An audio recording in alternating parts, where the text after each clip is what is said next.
Hello friends, Adam here with FED. Before we start today's video, I want to make a quick announcement. We are giving away a $25 GameStop gift card here on the channel.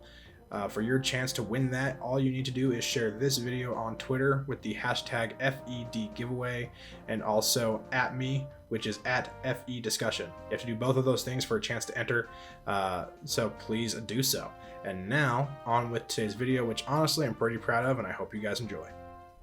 Fire Emblem is made up of a few different aspects. Chief among those are story, characters, and gameplay. Often, two of these three are integrated together very well, but it is extremely rare to see all three of these aspects melded together in a way that makes a perfectly engaging experience. Thracia 776 is a game all about overcoming near insurmountable odds. There is never a moment in the game where units are just outright better than the enemy, to the point where you can just solo the game. On top of gameplay, the story never feels like the protagonist has this situation under control. Every battle carries the weight of finality. If the Liberation Army doesn't barely complete the task at hand, it is over for them entirely. The story and gameplay sequence we are going to talk about today encapsulates that feeling perfectly.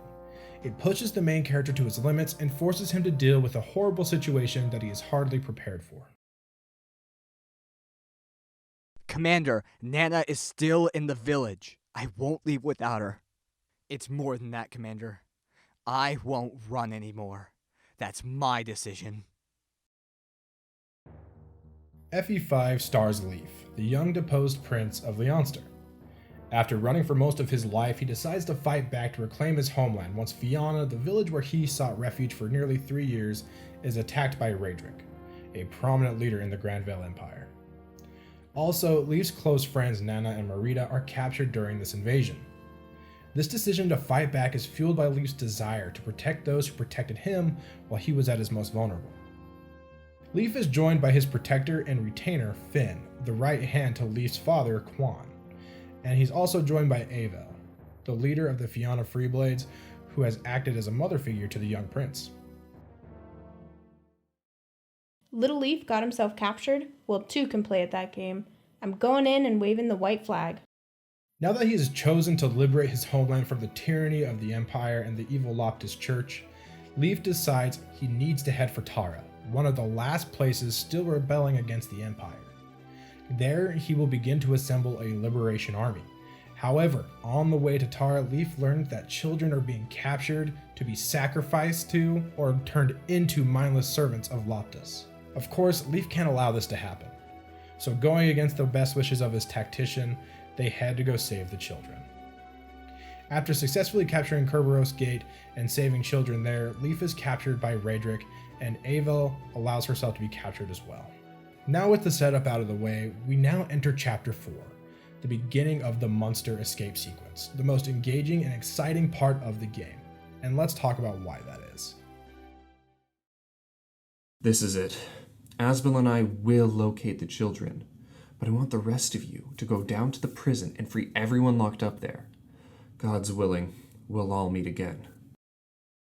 The beginning of this chapter has Raedric mentioning the setting of Chapter 5 and telling Eyvel that she can see Marita, who is also being held at Manster along with Nana. We are then greeted by 4 new characters and 1 returning character from FE4. Having Set appear here is the first amazing moment in the escape sequence. It may seem like a small cameo, but dude is literally the most powerful sage in the world using one of the most powerful magic spells in the world. Also, really quick, can we just talk about how the portraits in this game are like 100 times better than what we have in FE4? I mean, just look at Set here. Quite the glow up. Anyways, Set and friends are here to rescue civilians and children being held by the Empire. It just so happens that Leif is among them. These friends include Macha the Myrmidon, Brighton the Axe Knight, Lara the Thief, and Asbel the Mage. After some dialogue, Set and Asbel run off to save some children, and you are then in control of the other 3. So what's up with this? Leif is in jail, we don't get to use any of the units we had before. Where did Halvin, Dagdar, Finn, and Pookie go? I can see why this is really frustrating to some players, but let's talk about why this is actually a really smart decision by the developers, and it is actually a very good thing. From a gameplay perspective, this allows the game to introduce a ton of new characters without overwhelming the player. That is one of my major problems with the early game of a few other games in the series. They will drop 3 or 4 characters per chapter in the early game, to the point where you can't possibly use them all or even get to know them all. Forcing you to use these new characters in place of the Fianna Freeblades is the perfect way to introduce new units without overwhelming the player. And that plays into the fatigue mechanic, which literally forces you to use tons of characters. So rather than being this annoying, tedious, bad thing, it allows the game to give you enough characters to utilize the fatigue mechanic without the player feeling overwhelmed. Beyond the gameplay and new characters, it fits the story theming really well. This is a desperate situation. For all intents and purposes, Leif lost. The journey is over. It was an insane amount of luck that other random people happened to storm the dungeon that he was in to save other civilians. Once Lara the Thief opens Leif's jail cell, Leif and his cellmates Fergus and Karen join the fight, and the escape sequence begins. Lord Leif was a dear friend of mine, you see. We got separated in Tara years ago, and I've been looking for him ever since. For 3 whole years, I've been searching. After Leif and friends escape in Chapter 4 following the recruitment of our Lord and Savior Dalton, they go deeper into the dungeon to find Ced and Asbel saving abducted children. You get to recruit Asbel, one of the best units in the game here. You also get to see Ced's stats, and you get to see him in action. This serves as a way to excite the player for what your units may become in the future. Other than that, Chapter 4X is basically a glorified excuse to recruit an amazing character and to save some civilians for rewards later. Chapter 5 contains some of my favorite story moments in the series. This map starts with a race to rescue Eyvel and Nana, who are placed in an arena with terrifying promoted enemies, all of which can totally destroy Nana. It creates an interesting gameplay scenario that almost feels like a small puzzle. You need to position both Nana and Eyvel in a way that prevents Nana from being attacked. All the while, you are nervous they won't be able to hold long enough to rescue them. On top of that, the other girl that was taken in the first chapter by Raedric, Marita, has been brainwashed and is attacking Eyvel and Nana along with those promoted enemies. This whole sequence is a nail-biter, and there are so many different possible outcomes, all of which have their own story moment. Once the doors open to the arena from the outside, Leif will charge in to save the day.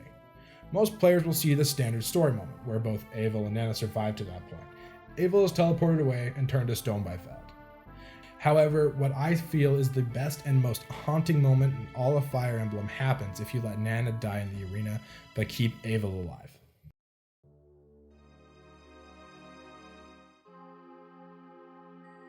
Commander, are you alright? Leif, I'm so sorry. Nana was here, she was right here with me, and I couldn't.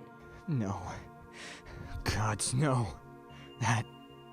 That's not possible. Oh, Nana. After everything we've been through together. What a waste. What a senseless waste. This scene is so powerful. The music, the regret in Eyvel's voice, Leif's total disbelief followed by despair. This scene hits so hard. Especially if you already played FE4 where you got to know Leif and Nana. This chapter is one of the most lovingly crafted maps as far as story goes in the entire series. It draws the player in with a sense of urgency, forcing you to play quickly, and depending on the way you play it, the game hits you with powerful character moments. Even if you play perfectly, you still feel the impact of Eyvel's eventual transformation into stone. I'll come back for you, Commander. I'll grow strong enough to storm this whole city if I have to. No force in all the heavens can stop me! Chapter 6 can either be a great feeling experience or a bad one. If you went to Chapter 4X and saved all the children, each red-roofed house will contain a grateful civilian who will reward you with an item or recruitable character for saving their child. If you don't save those children, you will be met with the grief and pain of the parents. The game is rewarding your gameplay with awesome items and such, but it can also punish you. This makes for some great world building, and it really makes it feel like your choices matter. And it isn't just some uninteresting dialogue choice either. It is actual in-game choices that affect the story. On my honor, never again shall you and I be parted.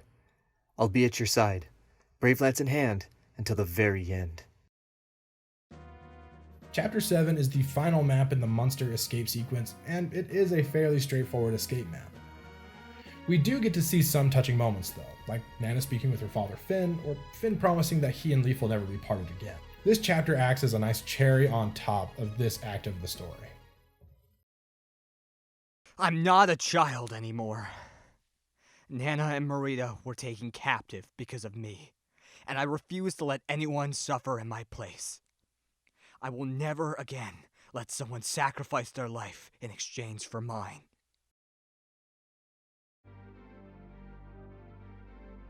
Getting captured and having to escape Manster is Leif's wake-up call. In the first couple of chapters, he is very headstrong and is out to prove himself. He goes out of his way to save as many people as he can, even when his tactician advises against it. His overconfidence and self-righteousness is what gets him captured. He has to learn to rely on others while also fighting as hard as he can for what he believes in. It is only with the help of others and some luck that he's able to escape with his life intact. Chapters 4 through 7 of Thracia 776 are a masterclass of story and gameplay integration. I will forever cherish these chapters as some of the best in the series. Next time you play Thracia, really pay attention to the love and care that went into it. I know many of you will dismiss this video as Kaga fanboy whateverness, but I promise it's more than that. This game is obviously made by someone who really cares. Also, huge shout out to Zero-san and all the people who are now working on Little Manster or did work on Little Manster and Project Exile. It is a top-notch localization and has done wonders in making the game more accessible to everyone. There's almost no excuse not to play FE5 now, thanks to the great work by these guys.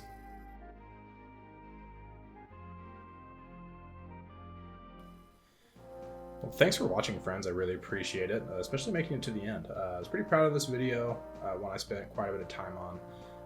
And obviously you could tell by listening that they had some extra help too, from some awesome, nice people from my Discord server and from just like people on YouTube who did some voiceover. I want to give them a quick shout out.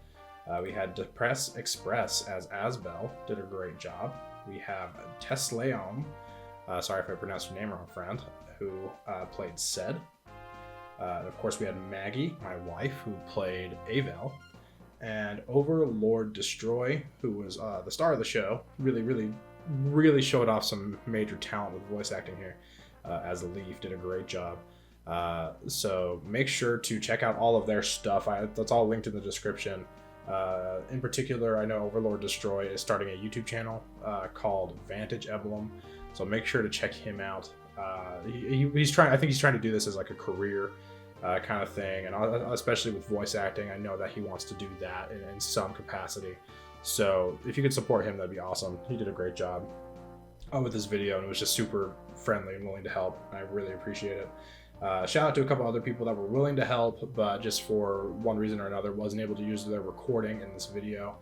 We have Spara, who was going to who right now on his channel is playing through Barwick Saga minimum recruitment, which is a crazy challenge run. He's a really great guy. Definitely go subscribe to his channel. And Swordsmaster, who is actually playing through FE3 and FE4, I believe, on our channel right now, which is pretty fun to watch. He has a lot of guests on, and they all just banter and have fun together. It's a fun listen. So make sure to check out all the people I mentioned. All their stuff that they wanted plugged and everything is in the description of this video. So make sure to go check them out. And also, don't forget to share this video on Twitter with like the hashtag FED giveaway, and also at me, so at FE discussion, if you want to be entered for a chance to win that $25 GameStop gift card. I know it's not much, it's a small thing, but it's something that we could do to give back to the community a little bit for this holiday season. And the winner for that, of course, will be announced on New Year's Day. So make sure to share this video in particular. It has to be this video. Anyways, thanks for watching. Make sure to subscribe, like, all that stuff if you haven't already, and I'll catch you next time, friends.